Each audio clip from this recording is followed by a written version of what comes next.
C'est clairement pas un film qui est fait pour tout le monde, mais par contre c'est un très très bon film dans le genre.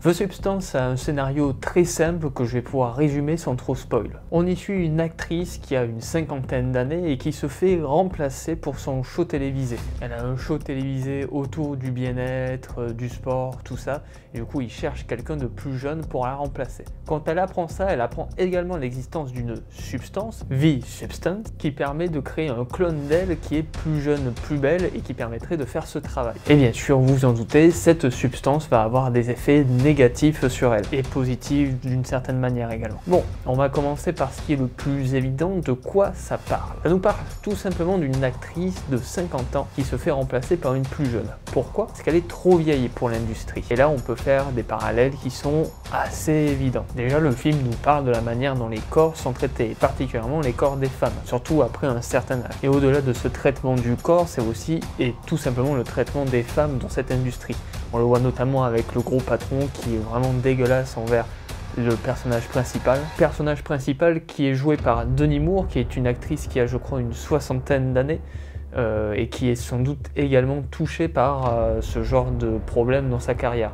Ce que je veux dire, c'est qu'elle a une soixantaine d'années, donc les rôles qu'on lui propose sont maintenant des rôles qui sont assez stéréotypés en fonction de son âge, ce qui est moins le cas pour les acteurs du genre masculin. Sans doute que ça lui parle parce qu'elle a eu une grande carrière et notamment elle était connue pour être une actrice très jolie. Au-delà de son talent, bien sûr, les gens retenaient malheureusement le fait que c'était une très belle femme.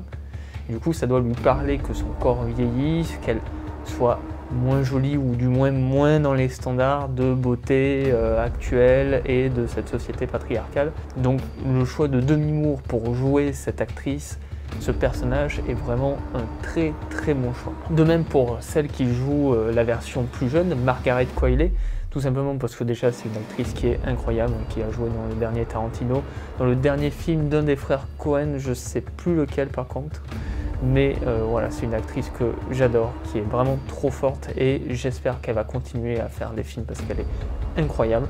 Mais tout ça pour dire que cette Margaret Qualley, elle avait au départ une carrière possible dans la danse qu'elle n'a pas réalisée tout simplement à cause de la pression qu'on mettait sur les corps, notamment au niveau du poids. Et ben, ça parle extrêmement bien avec le film et avec le sujet de ce film-là en l'occurrence. Et je le redis, mais on a deux interprétations du même personnage qui sont vraiment excellentes, qui se complètent très bien et qui jouent parfaitement bien. Je dirais quand même que le message est assez peu subtil. Néanmoins, c'est un message qui est très important à passer aux personnes qui regardent le film. Donc je comprends pourquoi il n'est pas très subtil. Ce qui est un peu plus subtil par contre, je trouve, c'est l'utilisation du body horror comme étant un élément en parallèle de la sexualisation des corps féminins. Ça, c'est une très bonne idée d'association entre les deux univers. Le body horror, c'est un type d'horreur un peu particulier qui se centre vraiment sur la dégradation du corps humain, ou sa mutation, sa mutilation. Ça met souvent l'emphase sur le fait que le corps est fragile, que c'est quelque chose qui peut facilement être détruit, et souvent il est détruit ou mutilé de façon assez horrible et visuelle. Et l'associer avec les images très sexualisées de jeunes femmes qui dansent et qui prennent des postures, etc., je trouve que c'est vraiment très très bien pensé. Parce que dans les deux cas, il s'agit plus ou moins d'un enfer. Le premier récit qu'on pourrait qualifier de body horror, c'est Frankenstein, qui est un amalgame de morceaux de chair pour créer un être humain, ce qui est plus ou moins le cas dans le film, même si ça ne se passe pas comme dans Frankenstein, ils ne font pas des morceaux de chair, etc. Mais bon, je ne vais pas spoiler le processus de création de la jeune actrice. Le film nous montre également un monde médiatique encore plus horrible que des phases de body horror, et d'ailleurs il fait pas mal de parallèles, notamment autour du personnage du producteur qui, quand on le voit, est souvent en train de manger quelque chose, il fait des bruits de mastication dégueulasses, il est sale.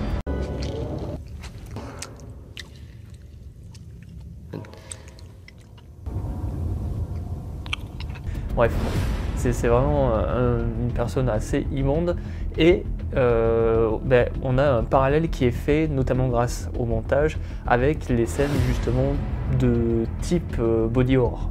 Parce que oui, le montage est extrêmement bien réfléchi dans ce film en l'occurrence. Il est très dynamique, il est chirurgical, on nous montre vraiment au plus près les mutations, les changements dans le corps, et ça nous montre vraiment la détérioration de celui-ci et la dangerosité de cette société et de ce qu'elle fait subir aux femmes pour rester éternellement jeunes et belles. Il y a aussi une idée dans le film d'éphémérité, que la jeunesse est éphémère, que la substance aussi est éphémère, que la célébrité est également éphémère. Le film s'ouvre notamment sur l'étoile de Hollywood Boulevard, du personnage principal du film, et on voit au tout début du film, c'est pas un spoil, que l'étoile s'abîme parce qu'au fur et à mesure du temps, les gens marchent dessus, au début les gens la reconnaissent, et puis après ils ne reconnaissent plus la personne qui a son nom là, donc au fur et à mesure ça se détériore, etc.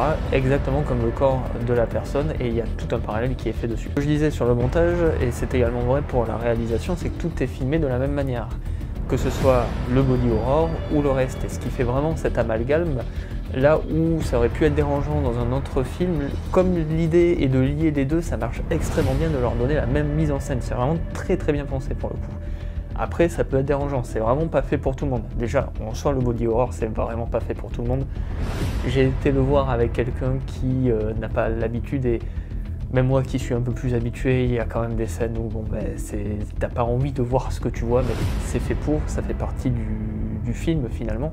Et une des questions que je me posais, là c'est plus au niveau des scènes sexualisées, c'est une question qui me fait penser à celle que Truffaut posait sur les films de guerre. Est-ce qu'on peut faire un film de guerre anti-guerre? Est-ce qu'on peut faire un film anti-sexualisation à outrance du corps des femmes en faisant un film où on filme à outrance la sexualisation des femmes? C'est une vaste question, je crois que j'en ai parlé dans un autre quelques minutes pour. J'aurais pas de réponse à donner maintenant. Il y a beaucoup de scènes comme ça où on voit les jeunes femmes se donner en spectacle, etc. Même si c'est dénoncé, il n'empêche que c'est mis en scène, c'est esthétisé, et du coup, est-ce que vraiment ça arrive bien à le dénoncer? J'aurais du mal à le dire.